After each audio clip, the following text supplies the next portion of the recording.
Hi guys, welcome to the Lunge and Lift podcast. Today we're joined by a very special guest, Mr. Khrys Speed.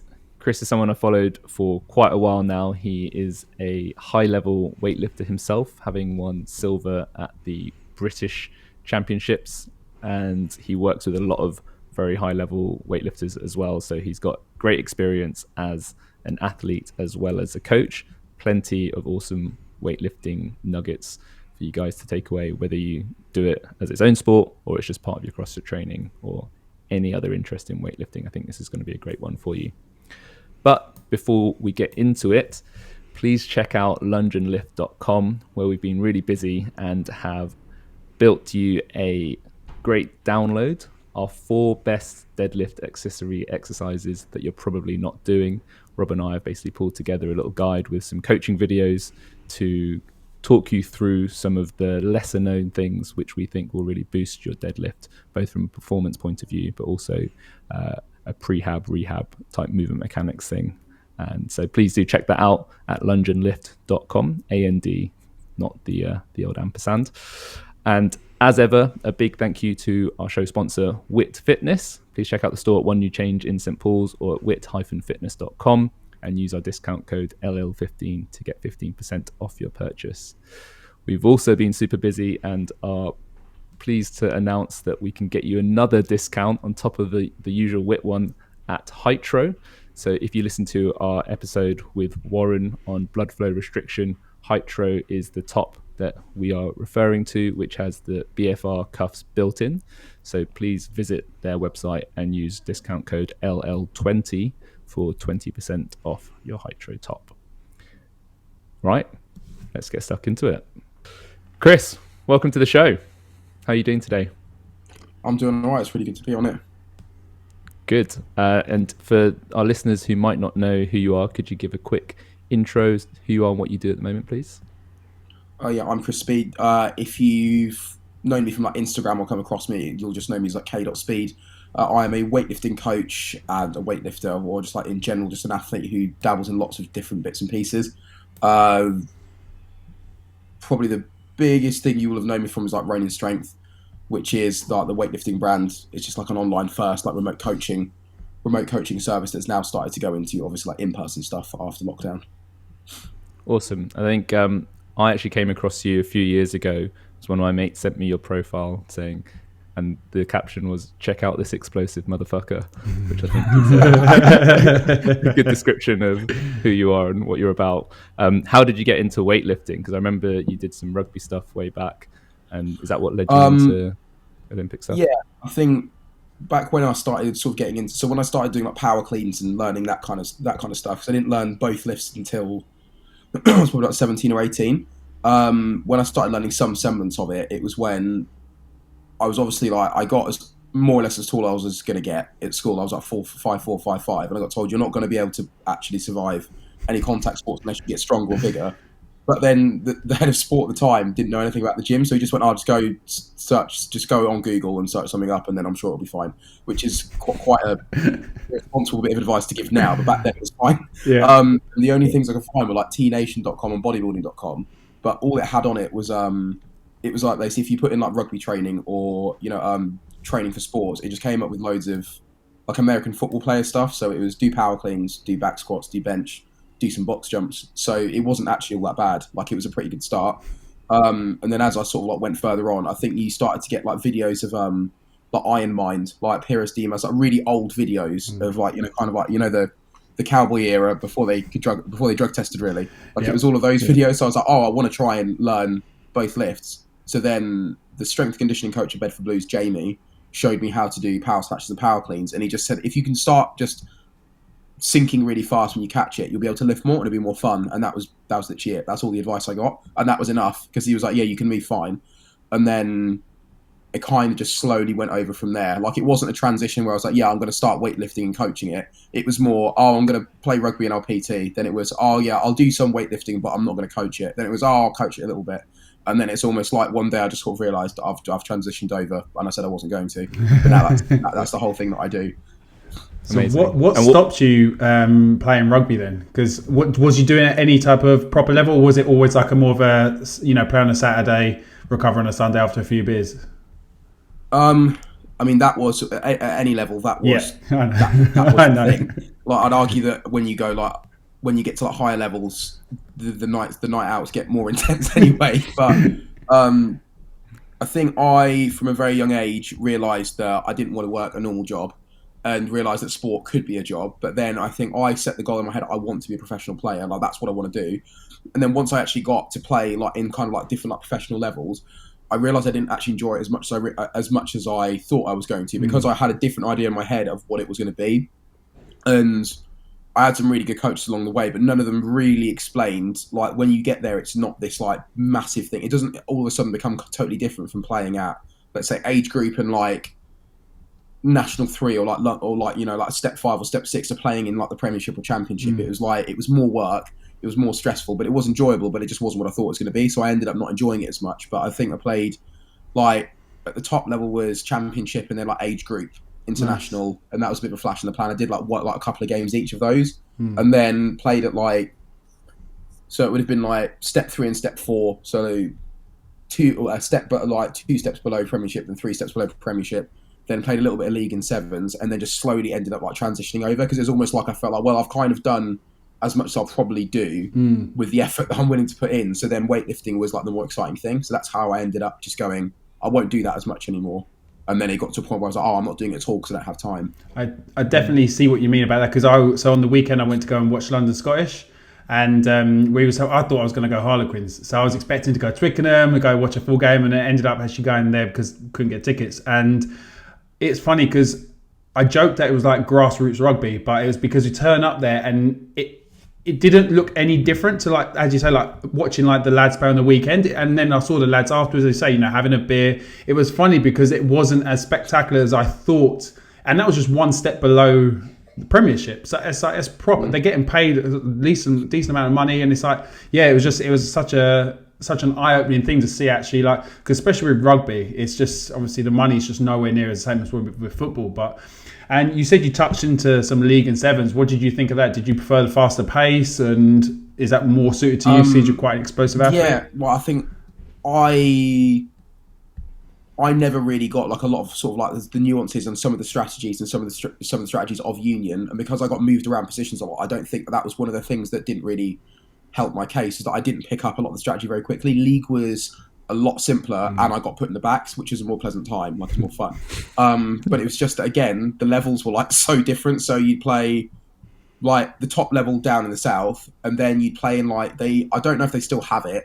I kind of hope they don't, because when you think about it, it's a bit dangerous. But they had the rugby league version of the FA Cup.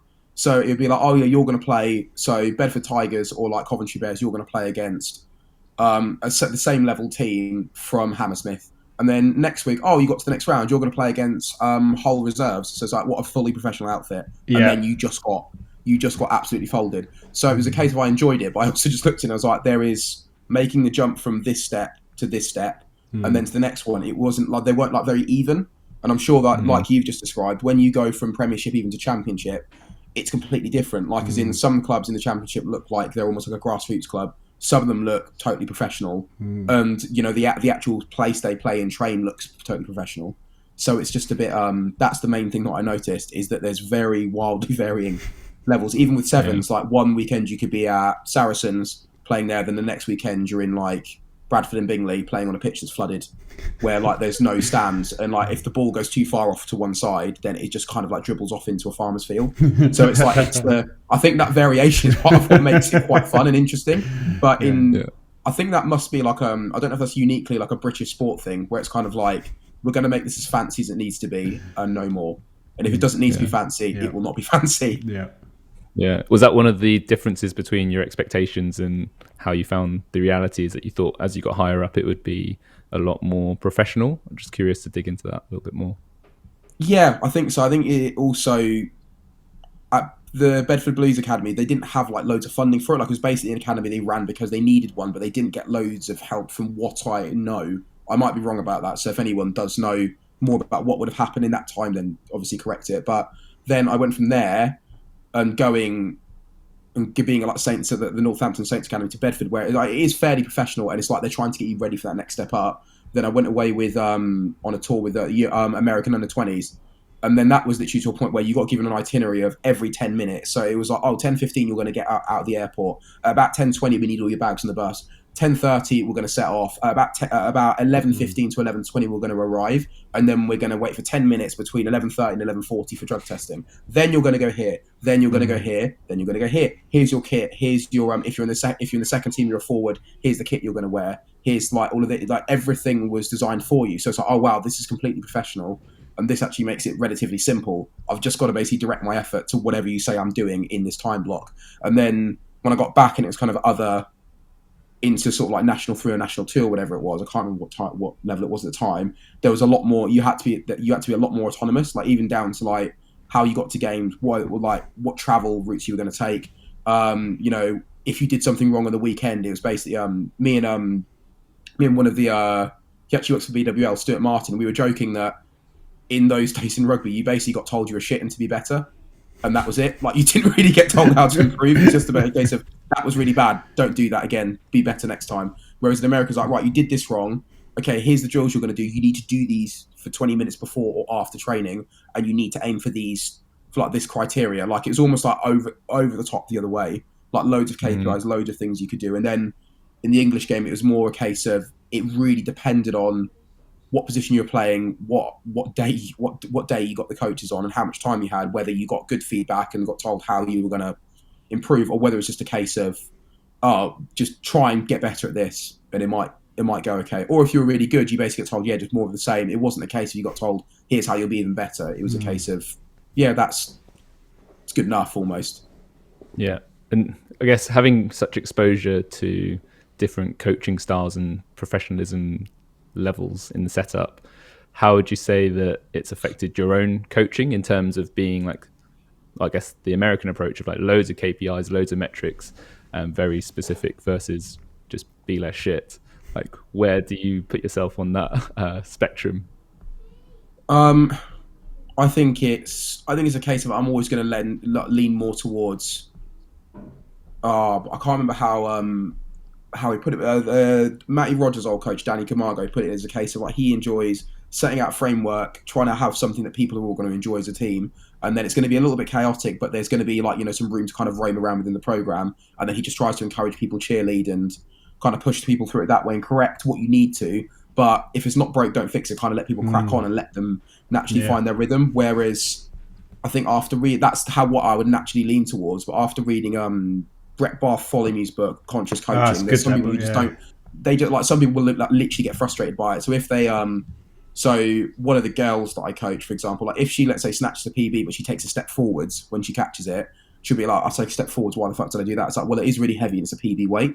And she'll be like, no, that's not acceptable. Like, how do I fix it? And you could be like, it's just really heavy. Like, it's all your other reps are fine. Don't worry about it. But she'll actually get visibly angry when you tell her it's fine, that she's made a mistake. Whereas some of the boys, they'll snatch, they'll start to helicopter, they'll run to the edge of the platform and like almost die. They'll slam it down and be like, yeah, it's PB there, that's great. And it's like, yeah, that's great, it's brilliant. There's 2 white lights in the comp, that's fine. So I think it's more like, I know what my style will be naturally, but then it's looking at someone and sort of being like, right, what do you actually need? Because some people need to be told, that was crap, this is what you need to do to be better. And some people literally just need to be told, no, you're doing better than you think you are. Do you know what I mean? Like, you're doing better than you think you are. It's going to be fine. Just keep on cracking on. Don't be so hard on yourself. Some people kind of need that bit in the middle of the road where it's a shit sandwich. Like, this was really good. This is what you need to fix. This was but the session as a whole was really nice. And it's just kind of gauging what the person responds to. And it does change over time as well. Like, some people, when they're just doing the sport for fun, and then all of a sudden they get really good, and they're like, oh, I actually want to be really competitive. Then how they need to have the information delivered changes. Yeah.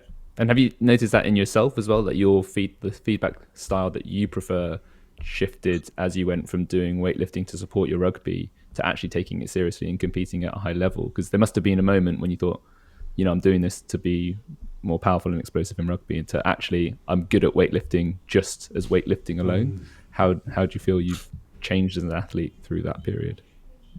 I think with rugby it was a case of, I am very much someone where if someone tells me shit at something or to do something, I don't like it, or if they've said it in the wrong way, it could literally be the most black and white sensible thing in the world. It'll be like, oi, brush your teeth 3 times a fucking day, and I'll be like, don't talk to me like that, I'm not going to do it.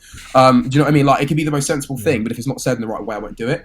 But with rugby, we were getting paid to be there Yeah. at some level. So it's like, if you tell me that's crap, you're giving me money. So I've kind of got to do the job the way you want me to do it. So it's kind of like, I'll ask questions, but I'm not going to like bite back at you. Whereas with weightlifting, it's a case of I do want to be really good at it, but I'm also doing it for fun. And so it's a case of the feedback style is more, if you tell me what I need to work on, because it will make what I'm already doing better, then I'll kind of go away and work. Like I'm fairly autonomous. I'll go away and work on it. And I think that is something that I'm not going to say a lot of coaches, but enough coaches to make it a problem do with weightlifting and probably with CrossFit. Like, they talk to people as if this is an elite sports system and you can just replace this client that you have with another person tomorrow, when that's not the case. They're paying you good money and taking time out of their day to be here. So you need to watch how you talk to them. And I think mine's gone from, like, if I'm doing something wrong, you need to like yell at me or tell me that was crap, do it better. Whereas now it's a case of, if you just point out to me once, say, oh, that's what you need to work on. And if I say, oh, how do you want me to do it? What are some ideas for that? And you say, maybe try these things and see which one delivers the result. Then it's like, okay, cool. That's literally all I need. Every now and again, I might need a reminder, but it doesn't take much. Whereas before, unless you sat me down and went, this is really bad, you need to fix this, otherwise you're not going to play or you're not going to do anymore, then I wouldn't have listened to it. It's an interesting dynamic, that, isn't it, where as a professional athlete you get paid to do the sport, whereas in amateur sport you're generally paying to do the sport. So as a coach, you've got a completely opposite dynamic in that your athlete becomes your customer, so you have to make them happy to pay versus necessarily tell them or make them do what's best for their performance. And I think that's something that I've noticed over the years as well, is just how do you give them enough of what they want so that they're happy to be a customer versus necessarily take the absolute beeline direct route from A to B to get them the result, because you have to make them continue to be happy versus necessarily the most direct coaching route, should we say it? I think it's funny because it's just, as you're saying this, it just reminds me of how my like coaching career has gone over the past, say, 10 years. And this is how I remember how I used to be. It used to be like, yes sir, no sir, like the customer, you are always right. And then it's like, actually no, fuck that. I know what you're paying me because I've got the knowledge to help you. So it's like, and it is finding that sweet spot. So you're not just making them do like this is what it is. You have to balance it, as you just said there. But I do think your personality comes through your coaching, and then it hopefully then attracts the type of clientele that respond well to that kind of coaching. And that was the thing, because I remember like coaching at Witters, I was quite honest with a lot of people and just say like, that was shit. But I didn't just then walk away and say that was shit. I say that was shit. And they like, it was, wasn't it? I say, how about try this and this on the next one? Like you said there, that shit sandwich thing is, I do like to be honest with people. And if it's good, because then when you say, fuck, that was awesome, they're like, they know that you're being genuine about it. You're not just saying, oh yeah, good lift. And because otherwise it's just white noise. Absolutely. I think that is a big thing. I think as well, I think it's a bit of like a weird example, because there's a lot of rugby teams, I'm sure, maybe not football teams as much, but rugby teams where you would have it where some players would be paid like per match or like a salary, and some players wouldn't be, just because of the way things would go. So your coaching approach had to be very balanced, because you've got some people where you can be really hard on them because they're being paid, and some people are not being paid and they're being there off of their own time, and they're trying to work towards a contract. So it's kind of like working out what it is. But even with some of those like high level teams, there were some stages where, because we all had other jobs, some people, if training was like, if they were trying to be coaching too much of an nutritious manner to like almost like break people down and be really harsh on them, or training wasn't fun and we're just getting yelled at the whole time, half the team just wouldn't turn up. So it's like a case of, we are professionals and we want to go to that next step where this is our job, but you still have to have fun with it. Do you know what I mean? Like, it's a case of, you do have to somewhat enjoy your work. And I think with, let's say like a 9-to-5 job or an office job, or even like some jobs now it's work from home, where your day is a bit more flexible, so you can go and do the stuff you enjoy at another time. Maybe that's not as necessary to enjoy it. As long as it's not horrible, you're not really that bothered. But when it comes to sport, because it's a case of you're going to train Monday through Thursday most of the day, your days are pretty much done. Friday you get a day off, Saturday you're away playing, you're probably traveling on Friday for a lot of professional sports, playing Saturday, you might go socialise with everyone afterwards, and then you're fucked Sunday, then you've got to repeat it Monday. You don't have a free day for 6 months of the year. So you do have to make sure people enjoy it. And whilst not everyone's going to enjoy it, so that's kind of just par for the course, you do have to make sure most of them do. And I think at Wit as well, it's because of where it is and the type of people that are in there, yeah, they want to go in and have some fun, but they also do want to get better because the nature of their jobs that they've picked is probably also a case of, well, everything's about progressing. Like if I do a good job and we do X amount more this quarter, or if, I manage to bring in one more sale, that's what's going to make me happy. That's going to give me a little buzz. They're not going to have a nice time if they just go in and do like a HIIT class, but nothing's measured, or like they do something, but you don't tell them what weight they've done. They can't track it from last time. When you do a 5 rep max, but you don't give them a target to hit. Like if you say that was crap, but you're going to beat what you did last time if you do this, then it's like, all right, cool, I'll do that. Because then that's like, well, that's going to be nice. That's going to be nicer than just being told, oh yeah, don't worry about it. We'll fix it. It'll get better eventually. Don't worry about it. Don't be so hard on yourself. It's like, no, be hard on yourself because then you'll fix it and then you'll enjoy it. Yeah, I think CrossFit does have a natural way of attracting more growth-minded people who like that feeling of progression and development. One thing I wanted to ask you about was just what is it about weightlifting that sort of grabbed you? What was it that you were just naturally good at it, or is there something sort of about the purity of just 2 lifts and weight on the bar and no hiding from that? I think I was quite good at it. I didn't realize how good I was at it, like when I was just getting ready to start competing. But it was also a case of, with team sports, it is very, I think Dan John referred to it as being very fuzzy. So you could do everything right. If the ball just doesn't bounce properly or the ref's bad, you might lose. Or you could have a really shit game, but be playing against really bad players, and the ball just bounces your waist and you have a really good game. So it's really hard to measure it. Whereas with weightlifting is a case of, I know based on what I weigh and what I lifted on a certain day to a competition standard, I know what I've done. And it's a case of, it's actually quite, like, as much as I do agree that mentally it is harder to lift more and more and more, especially the heavier it gets, it is a very kind sport. Like you have 2 lifts, you have 3 attempts, or endless attempts if you're in training, in a very controlled, like sanitary, quiet environment to be able to try and progress. Whereas all other sports, part of the fun is the fact it's chaotic. Like you could go to one game on one weekend and be playing in a really, really lovely home stadium. The next weekend you could be down in like Launceston and having someone yell at you and spilling a beer on you from the sideline. Do you know what I mean? But it's the same game. You're playing the same game. The conditions are wildly different. Whereas with weightlifting, like the worst you'll get is one week you might lift to the British champs and it's like a really, really nice like auditorium and there's a crowd around. The next time you lift, it might be a Crystal Palace in a room with a little bit of a low roof and people a little bit closer, but the rules are the same. And that's what was nice. Like after playing a team sport where it's very much up to what all of you do, this is just about what you do.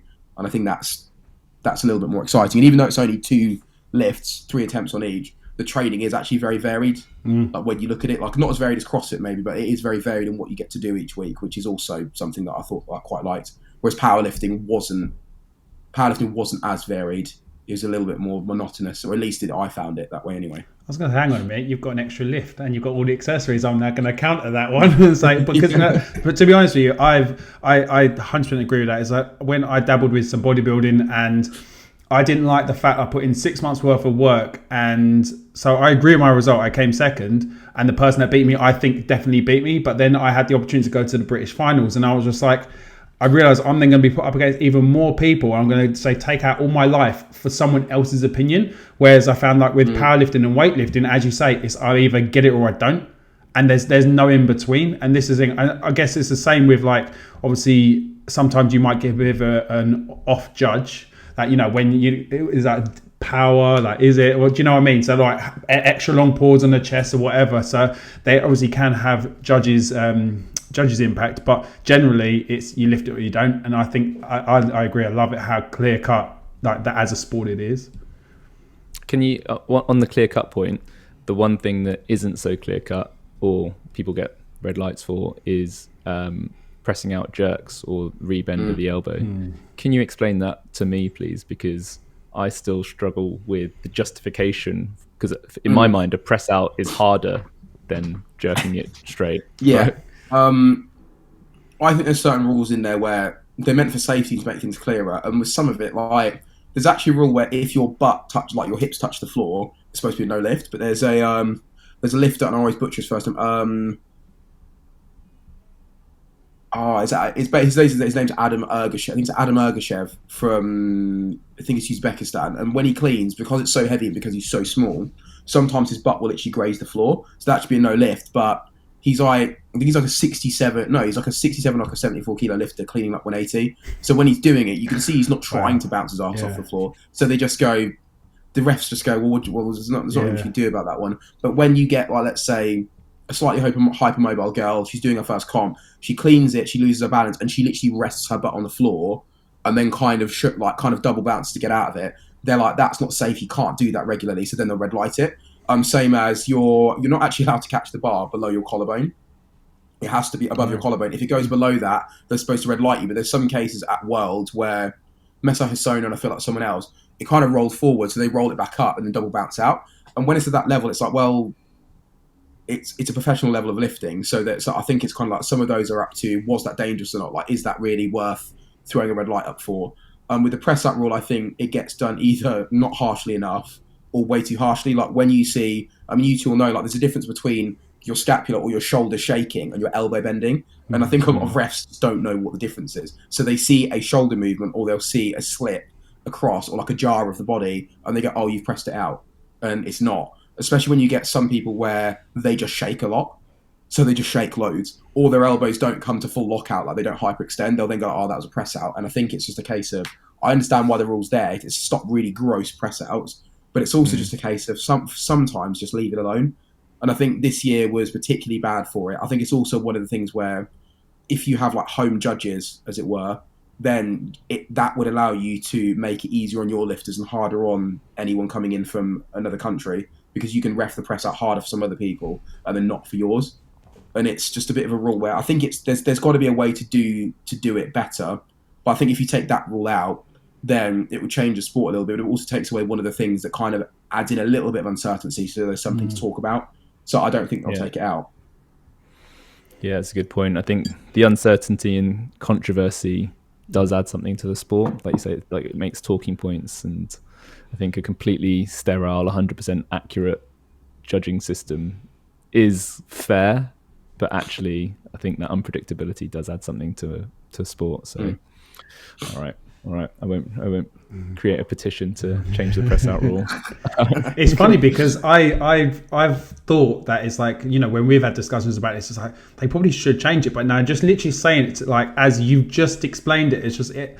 I get it, because it's, even though we might not all agree with the rules at times like that, they are the rules and everyone's playing the same game. And I think that's, yes, when you have a judge that might be a bit more lenient or not as lenient, it's then you're playing with the nuance. Like you're playing with the real small amount, whereas most of the field, 98% of the field, will be playing to the exact same game. And then, you know, that odd person, you should have just made it look better, I guess. And that's the thing. It just means it's a bit more, a bit more onus on you to be a better athlete, to play to the rules better.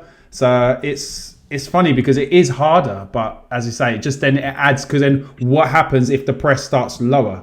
And then you are basically getting into like a normal push press or something like that. So then it starts, it blurs the lines, I think, too much. Yeah. One thing I wanted to ask you about, Khrys, was balancing being an athlete yourself and being a coach. What are some of the challenges that you've experienced there, and also some of the advantages of really empathizing with your athletes? I would say, to begin with, like probably this is going like 3 or 4 years ago when I first started sort of trying to focus on bigger competitions, it's just making sure you're obviously leaving yourself time to train, because especially when the option wasn't, like, as in it wasn't a widely known thing that you could scale your business by going online or doing more group stuff, or, you know, there was other ways to do things other than just doing face-to-face, one-to-one PT. Obviously, if someone says, oh, I want to buy a 10 block of PTs with you, you're going to say yeah. Like, you're always going to say yes. And to the point where you get slightly busy, and dial it back. So the initial challenge was just trying to balance my training with other people, basically with other people's training. But back when I used to work like in St. Neots in Bedford, most people were like kind of casual, like casual lifters, like casual trainers. Like they weren't that bothered if they have to reschedule anything, or they weren't that serious about it. They just wanted to do it to feel a bit better and to be healthier and to have fun, and lifting was their way of doing it. Whereas now, everyone that I have to some degree, and I think all the other coaches that Ronin have, want to do really well. Like they want to be competitive, whether it's with their old numbers or they want to be competitive at a national scale. That means that the amount of emotional energy you have to put out is a lot more. Is a lot more. So I think the balancing act of it is, I would say, you have to kind of look at like how much training do you want to do yourself, or what do you want to achieve yourself? What do you want what you want to achieve in terms of business, and how much energy you're willing to put into each, or how much energy do you have to give to each. Because if you're someone who doesn't have a lot of emotional energy, you need to decide on who you're putting into. Are you putting it into all your clients, or are you putting it into yourself, and what balance are you going to do with that? Because if you've got, so I have a lot of people online, and now a lot of them come see me in person. And because we're preparing for like the British Open in November, then the actual British in January, some of them are starting to have like little breakdowns and doing, the Instagram comparison game of, oh, this person lifts more than me. Then it's like, yeah, but come on, Sarah, like that person's been lifting for 20 years and they're on drugs. So maybe don't be so hard on yourself when you started lifting 3 years ago. And just different cases like that. I would say it makes it a lot easier to coach, in my opinion, if you are still training yourself to some degree and you have gone through trying to lift, trying to be competitive yourself.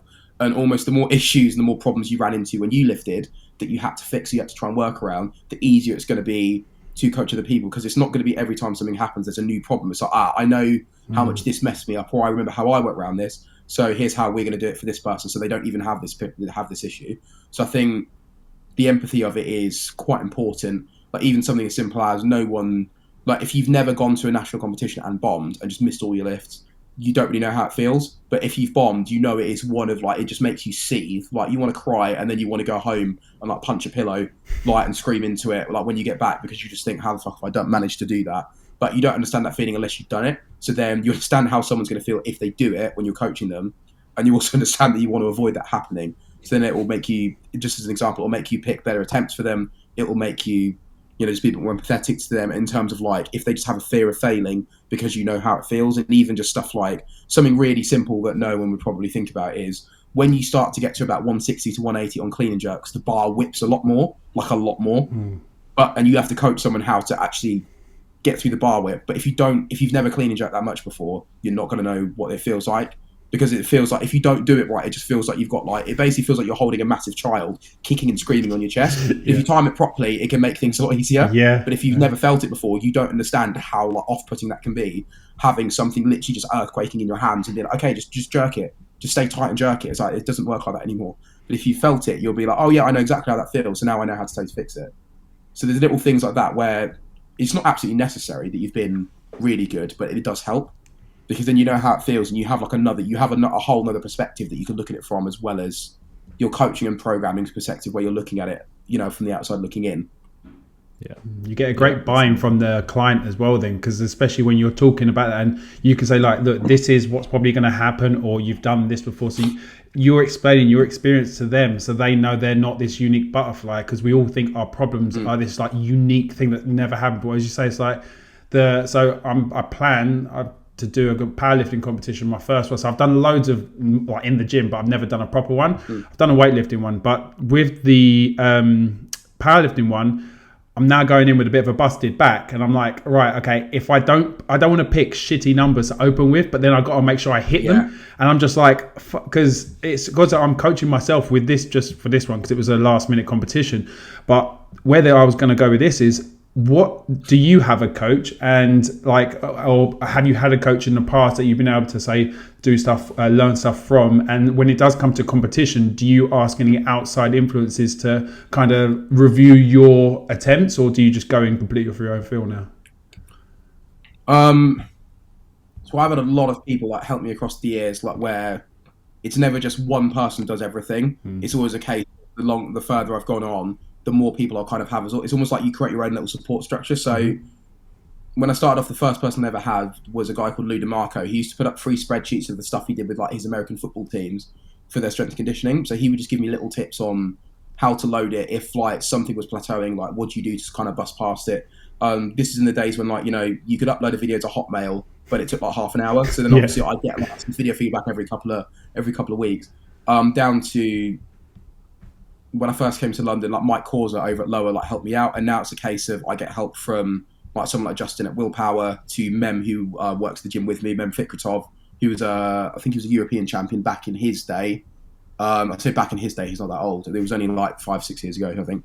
And then like Tash Osgood and like Leslie Brown, who do like all my physio stuff. But when it comes to attempt selection, it's very simple. I think because it's such like almost like an objective sport, once you've found something that kind of works for you, it's fine. And it's usually a case of with snatches, do something that you know that you're unequivocally going to get just on stats. So if you've made, let's say, 115 on a snatch in the gym, 10 out of 10 times you've tried it, but 120 is like hit and miss, 50-50. Don't go 120, go with 115, and probably put down 110 for your opener in case it's a bad day, then go up from there. Like, it's always a case of try to put your opener as low as possible on snatches while still being in reach of the number that you think you can get on the day. So if you want to do 140, I'm not going to open up at 100. I'm also not going to open at 130. I'm probably going to open at like 126 or 128 and then take the jumps from there. Same with like clean and jerks. It's like, what's the lowest I can open on to get one in but still put myself in reach of the number that I want at the end, and then that's kind of it. Like, it's, I feel like competition selection in terms of attempts isn't that complex if you just look at it as what I'm actually capable of at this moment leading into this competition. If you start talking about, well, I really want to get this, or I'd really like to get this, it's like, I know what you want to get, but what are you actually going to get? Like, if you take the emotion away from it, oh, I really want to get to like 190, it's like you've not touched anything above 170 in months. Then you kind of know, well, I'm only going to go for X amount of weight for the openers, and I think that's something that could be really helpful. But sometimes some people can't even be trusted to do that for themselves, so you have to get them to dial back. Whereas I would always be of a mindset of, I don't want to look stupid, so I need to get openers in, and then I'll go from there. Whereas some people are like, I really want a PB, so I'm going to open up as close to it as I can. And so for some people that really works. A good example is on Instagram, his name is the Manimal, what's his tag? The Manimal Omar Keshta. He will have his PB snatch being 145. He will open at 139 or 142, and it'll be absolutely fine. Like, it'll look the best it's ever looked. But sometimes we'll go into the gym and it'll be like 135 or 140 will look hard weeks leading into comp. But he's like, I'll do 140 for an opener. And because he's like, I'm going to get it, he'll just go out and smash it. But that works for him because it stops him being complacent. Whereas for me, it's like, I don't want to open that in case I miss it. So I'm going to make sure I get something lighter in. Yeah, it is that sweet spot, isn't it? Because you don't, as I say, you don't want to be too far away from where you'd like to finish. And I guess it's hard because in competition, ego lifting is quite important because it's essentially you're backing yourself to lift the most amount of weight. But at the same time, it's that balance of, okay, have I gone a little bit too much, too close to your max? And I guess as you've had plenty of experience, you've had the opportunity to know what it feels like to open a bit too close and have maybe that pressure of missing your first. I don't know if you have, but miss your first lift and then have to hit the second time, because that in itself must be a whole level of stress. If you miss your opener, you've got to do that same weight again that you've already missed. Like, you're like, fuck, and I've got one more opportunity as well after that. That must be nerve-wracking. I think, it's especially for like first lift of the day. I think with powerlifting it's probably fairly similar. You don't want to miss any of the lifts because it's not the same as weightlifting where it's going to be usually technically driven. Like, you're probably going to miss it because it's too hard. But even just like with the standards that they put on the BWL website in terms of this is what we'd look at for international selection.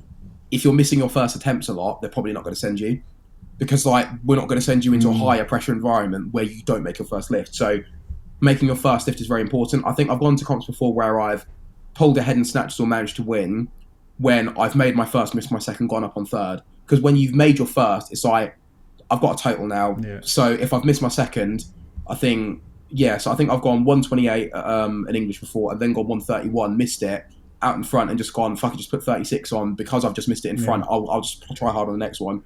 Whereas if you've missed the first one, you are now in your head going, I really need to get that. And sometimes it's a case of you've just been an idiot, so then you'll go, I'll just go up. But then you don't want to have the case of you go up on your second after missing your first, and you miss again. And then you're like, now I've got one attempt left. Because as much as some people can keep a really cool head, most people will just go, no, I can't get it. I'm not going to get that now. Because it's almost too many.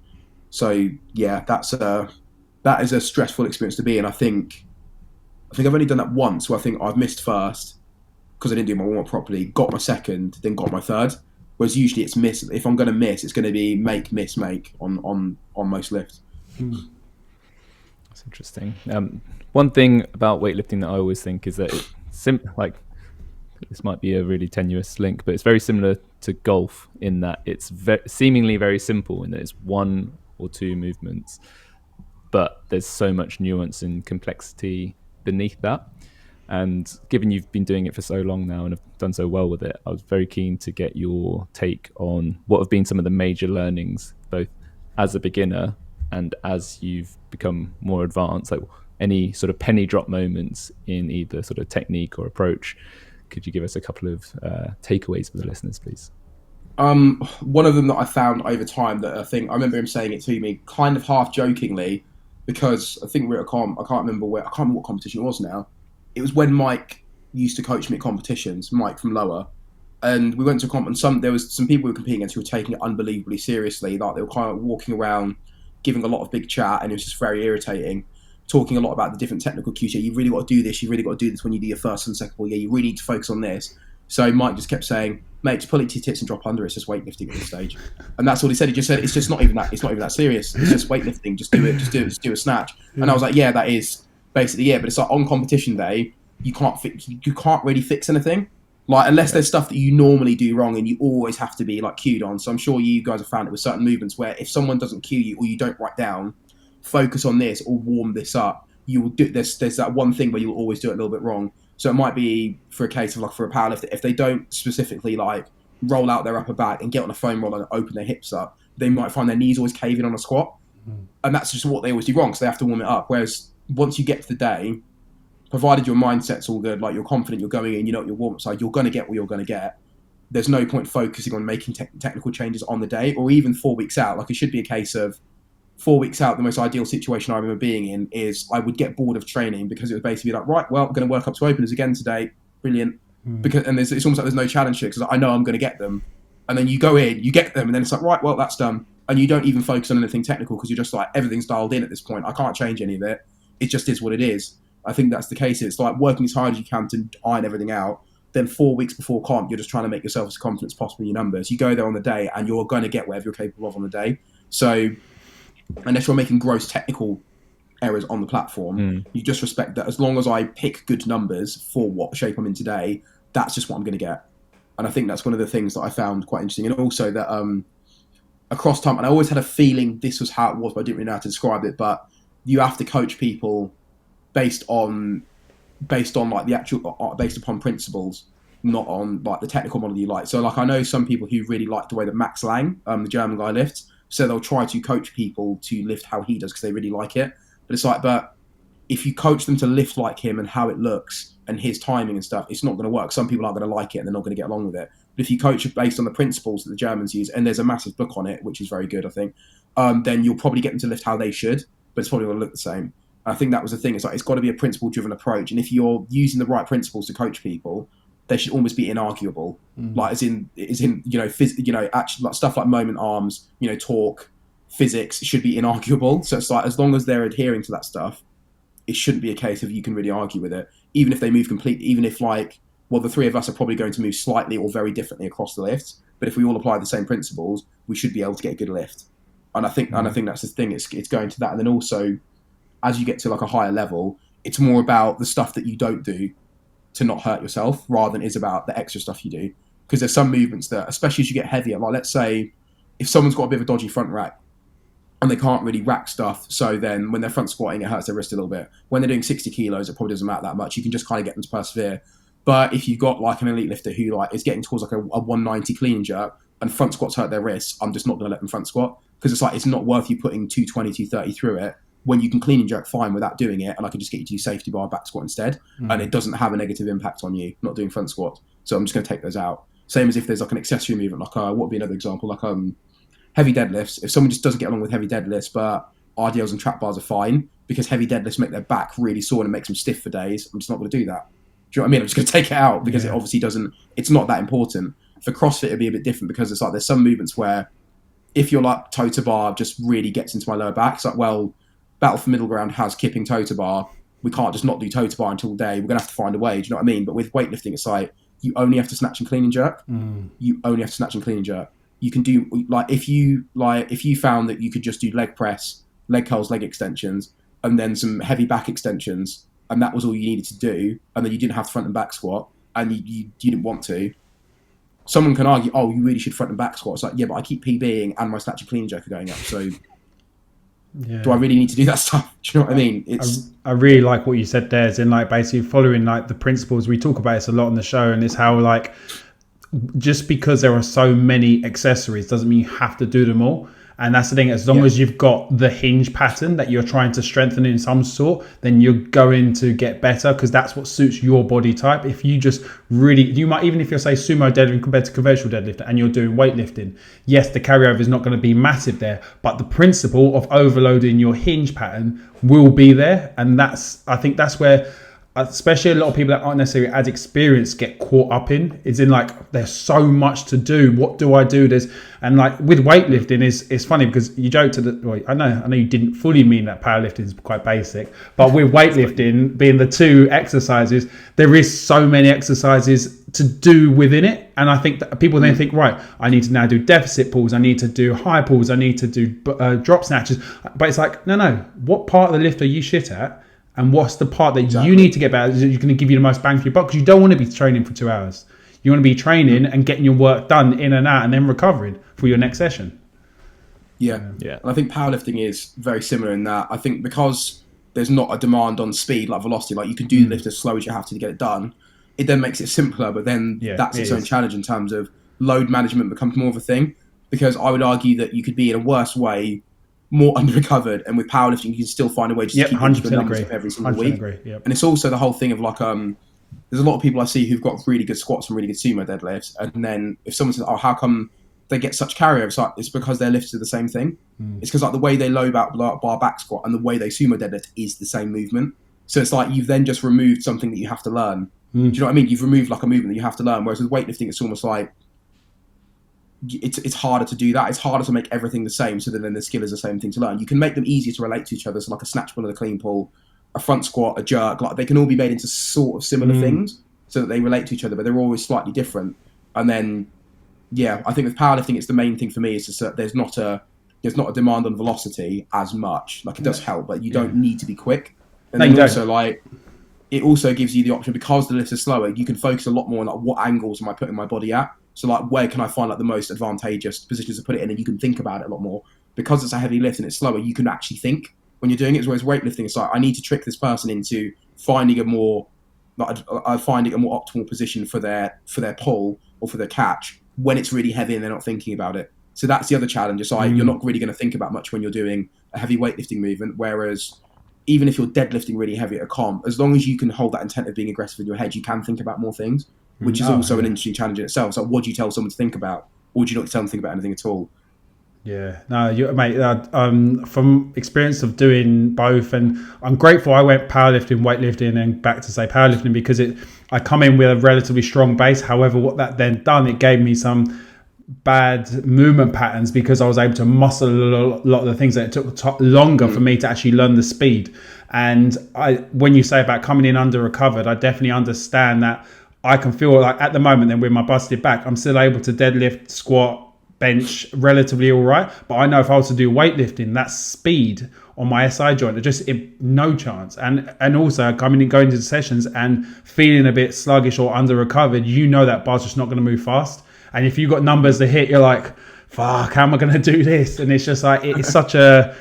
It is, and it's funny because I've joked about it in the past and just say like how weightlifting is incredibly basic, same with powerlifting, but it's so much. It asks so much more of you, because everything has to be right, otherwise it could be just off, and that's it. You're running forward with the bar's going behind. There is so much room for error. So. Khrys, I want to go back to something you said about your principle-based approach. I think it really resonates with me, because I try to have a similar approach for the things I do as well, where you're just applying unchangeable principles to whatever situation. And the specificity, I think, is another thing that really resonated with me. Just the 2 lifts are the only things you need to do. I remember hearing you say that on socials a while ago and loved it, where you do literally only need to do the competition lift. Everything else is optional and up for grabs. And as long as you're comparing your inputs with your outputs, you're making progress, it's working, then it's fine. But one thing I wanted to go back to on the principles was, I think you've given some really useful pointers there for the advanced athletes around competition and picking your numbers. But what might be something for a less experienced lifter, someone who might be just starting with weightlifting, that you see people commonly get wrong, and you could give them some of the benefit of your experience to say, this is something that people often don't get right, and based on your principle-based approach, could be done better. I would probably say it's that you just trying not to copy your favorite lifter and what they look and how they lift. So everyone's obviously going to pick someone like, oh, Lu Jiajun, I want to lift more like him. But it's like, if you're built, let's say, I'm trying to think of who's would be a good example. So who's be someone that everyone will know? So what's his name? Phil Roy Peters, one of the JST lifters. So if he tried to look at how I lift and do it, he has a wingspan that is twice as long as how tall he is. It's not going to work, is it? Do you know what I mean? Like, I've got stumps for arms. Like my arms are, my limbs are so short. So everything in a squat is such a short distance. Whereas for him, it's like him going, it's him going from the fourth floor to the first floor in an elevator just to get down to the bottom. So he'd be better off looking at some of the Colombian lifters who have got really long limbs, who are built more like triple jumpers. So they have to lift a certain way. And it's looking at who is similar to me, so I can lift, so I can sort of like work towards that. Also looking at the lifters that you like and trying to find out what did they do when they were at my level. So when they were at year 1 or year 2 or year 3 of lifting at these numbers, what did they do? And then trying to find out that, rather than being like, oh, well, I see Lu Jiajun does those plate raises with 15s. It's like, well, no, but what did he do at the beginning? Oh, I can see Lu Jiajun does stiff leg snatch grip deadlifts of 220. Oh, I should just max those out. It's like, no, he is at the end of his career in terms of he's probably not going to get any more max strength. He's just trying to maintain it. So find out, oh, what did he do when he's at, oh, he did loads of reps. He did loads of accessory reps trying to build up his back strength, to build that capacity to go up heavier. Oh, he only squats once a week, but back in whenever it was, he squatted 3 times a week so he could build his strength up. And he's working on loads of technical stuff now, but it's almost like you get this, it's almost like this weird inverted U. When you're starting off, you need to work on technique a lot. Like, you need to work on it a lot so you get consistent. I don't really care if someone's perfect with their movements. All I want is something consistent that's safe and that's works, that you can work with. So even if someone always bends their arms a little bit when they snatch, but 9 times out of 10 they're going to make their 90% of their 1 rep max, and it's consistent, we can now work with that. But if 1 rep someone throws it over their head, then the next one's in front, next one they twist, next one they touch it with their hips, next one they don't. 1 rep they loop the bar in front, then the next one they jump 2 miles backwards. It's not consistent enough to work with. So it's like, to begin with, don't worry about being really, really perfect. Just worry about trying to get to a point where you can move consistently and you can move well, and make sure you're copying someone who's built like you and looking at how they move. So, because then you'll get a feel for it. It's also something you can relate to more, because not many people can relate to a lot of the Chinese team because you're not built like them and you don't get to train like them. But if you find a lifter, even if it's like a lifter that's just slightly better than you on Instagram, that you might be able to follow in England, so there's more for you to relate to, and you're like, they're built the same as me, I'm going to look at how they lift, and then you can learn a little bit more.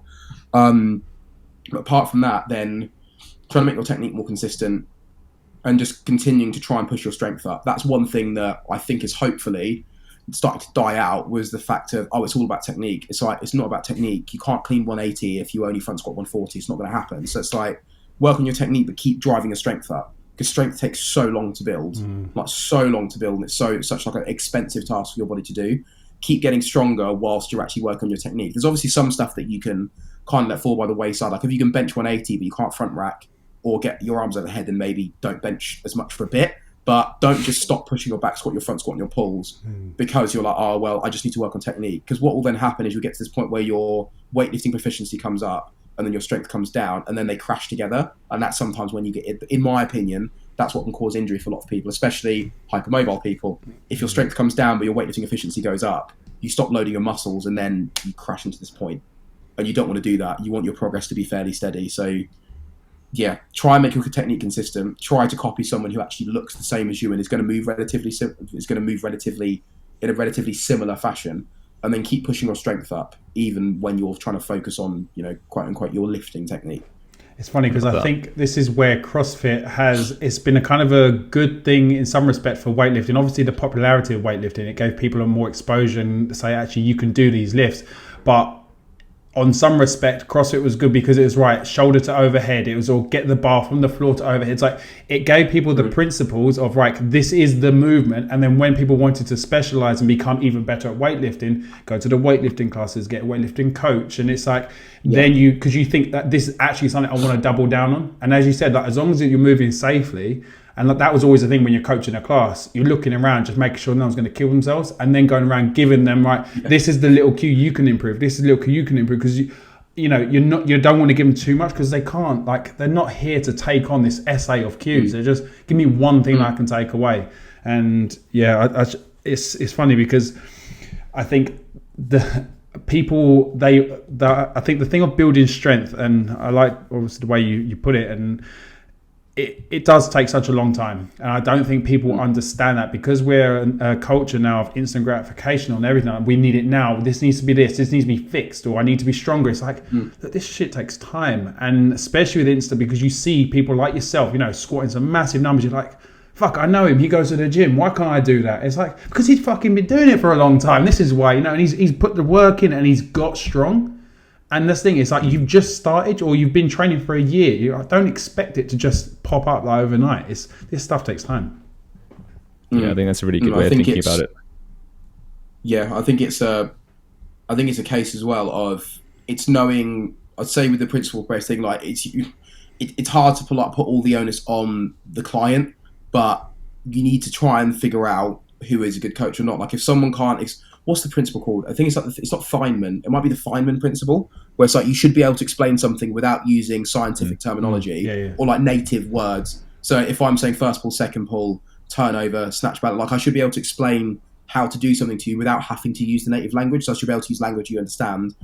If you can't explain it to like a 10-year-old fairly simply, so they understand what you're trying to get them to do, and you can't do it without using native language, you can't use metaphors, that coach might not be the right person for you, in terms of if they can't explain it simply. Like it has to be a case of, here's what we're doing, here's all the things that are going to be involved in this, but here's what I want you to do, and here's what I need you to do now, so that you can do that. And if they can't do that, it's probably not the right person. Like, I mean, you guys would be a good example in terms of all the stuff you have to do with working through multiplanar stuff, working with different things, different muscle groups, being able to put different things at like different leverage points and getting people to feel different things. But you'll make it as simple as possible. So you'll explain to someone, oh yeah, so we need to lengthen out your hip flexors in this position because of the gate for when you're running. So we're just going to do this silly lunge with a plate reaching over your head, and it's just going to stretch this. Yeah. But then like by the end of it, they just, like, you said one sentence to them where they're like, I understand that, and now I know why I'm doing it, and now I'm going to do it. Whereas if someone's talking about first pull, second pull, third pull, the transfer of weight from your heel to your toe, and then the turnover and all this different stuff and all the phases of the lift, then someone just knows the terminology and they kind of know what you're getting at, but not really. And that's where a lot of beginners get stuck. Like, you need to make it as simple as possible. It'll be like, especially with talented people, like most people within CrossFit, you kind of have, because they're doing like this like weird form of adult PE, they now have a GPP base. So you don't really need to do that much extra with them. It's basically just a case of show them what they need to know to get on with the movement and let them crack on with it, because otherwise they're going to get bored and they're just not going to learn the movement properly. Yeah, totally. That's been amazing. Thank you, Khrys. Just quickly before you go, could you give us a quick insight into what's on your plate at the moment? Anything you're looking to do as an athlete, but also with Ronin and all the great stuff you're doing there? With Ronin, the main thing is just trying to increase the quality of the service we give for the members. So trying to get a bit more of a community base involved, because all of them started off online. So we want to get a majority of them in person as opposed to 90% of it being online. So we want to get more of them in person. Increasing opportunities for coaches in and outside of Ronin. So a lot of our coaches in the next year will have the option to be completely full-time with us, whereas at the moment they do little bits outside, which would be really good if they had the option to do that. Then the next one is actually, we've been asked to do like more workshops and stuff. So just trying to deliver workshops for varying levels. So not just for beginners who want to learn how to lift, but also for coaches who, especially from CrossFit, want to be able to do more weightlifting stuff but don't know how to. So that's the next thing that we're going to be looking at trying to do, is putting on workshops so that coaches have a good idea of how to program for weightlifting, but not just within weightlifting, also how to put those little snippets of what we've talked about into CrossFit as well. Amazing. And what are you working on at the moment, training wise? I'm just trying not to be broken, Ash. I'm just trying to get to the point where I can train without hurting. That's the main thing for me. Okay. then I'll start looking at attacking some bigger numbers again. That's the main thing. Just trying to get healthy before I start pushing it too soon. Yeah, that's the main thing.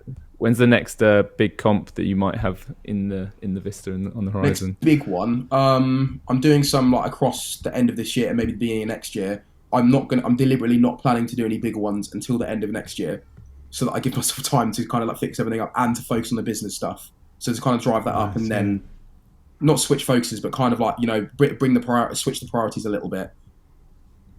That's good. Yeah, you've got plenty of time then. Awesome. That's been so informative. Thank you, Khrys. Really enjoyed that chat. I think hopefully the listeners will take a lot away. There's a lot of great nuggets from your experience there. So thank you very much for your time. And I'll see you later on at the gym. I'll see you at the gym, mate. Cheers, mate. Thank you, Khrys, for coming on. Thoroughly enjoyed that episode. Really interesting insight into the London weightlifting scene and kind of your evolution to where you are now. And I'm really excited to see how Ronin and yourself can really start to improve the education within weightlifting and really take the weightlifting world up a notch within our London community and hopefully beyond. So as always, guys, thank you very much for listening. We really appreciate your time and really hope you got some really good nuggets from that episode. As Ash mentioned at the start, we've got our download ready for you guys. So if you visit lungeandlift.com, you can see our 4 best deadlift accessories you're not doing download available for you there. We have our BFR Hytro Top discount, 20%, which is LL20. And we have our classic WIT one, which is LL15. So thank you very much for your time. If you would like to leave us a review to say how much you're loving these episodes, we would love that. If you leave that over on our Apple podcast page. And if you want to find us on YouTube and see how red I currently am, not sure why I'm so red today, but I think this light is just draining me. So head over to YouTube, search for Lunge and Lift. You'll find us there and you'll get to see our wonderful faces. So thank you very much and we'll see you next week. Cheers, guys.